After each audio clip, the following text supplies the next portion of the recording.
अस्सलाम वालेकुम। यहाँ मैंने चिकन सूप था तो ये चिकन विंग्स ले ली थी, साबुत गरम मसाला ले लिया था और अदरक के 2 पीस ले लिए थे।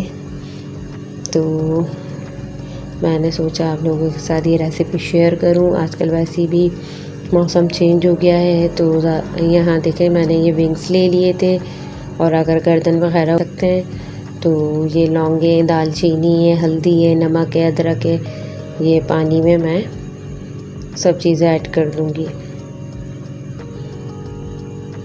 तो मौसम से बहुत अच्छे फ़ायदेमंद होती है, बच्चे बड़े सब पिएँ तो गले में भी बहुत आराम होता है और नज़ले में भी बहुत सुकून मिलता है ये पीने से ना, और हेल्दी होता है।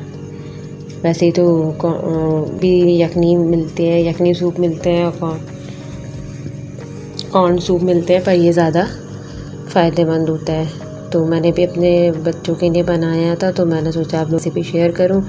बाकी हल्दी मैंने इसमें ऐड करी है क्योंकि एंटीबायोटिक का काम करती है, गले में गले वगैरह ख़राब होते उसके लिए बहुत फ़ायदेमंद है।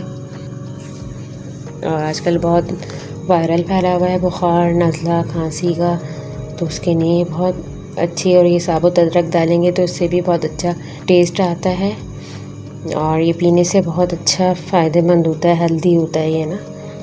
तो मैंने बनाया था तो सोचा आप लोगों के साथ मैं रेसिपी शेयर करती। तो मैं अक्सर बच्चों के लिए बनाती हूँ, जब नज़ला वगैरह होता है बच्चों को, मुझे घर में किसी को भी होता है तो मैं फ़ौरन बनाती हूँ। विंग्स का तो बहुत अच्छा, वैसे तो आप चिकन भी ले सकते हैं पर विंग्स का ना टेस्ट बहुत अच्छा आता है। तो उसको मैं अभी ये बॉयल आ गया है तो उसको मैं 15 मिनट बस रखूँगी, 15 से 20 मिनट, तो फिर यह हमारा रेडी हो जाएगा। तो यहाँ मैंने ढकना ढक दिया था और यहाँ देखें ये मज़ेदार मेरा चिकन यखनी सूप रेडी है। आप लोग भी ज़रूर ट्राई करिएगा। Thanks for watching.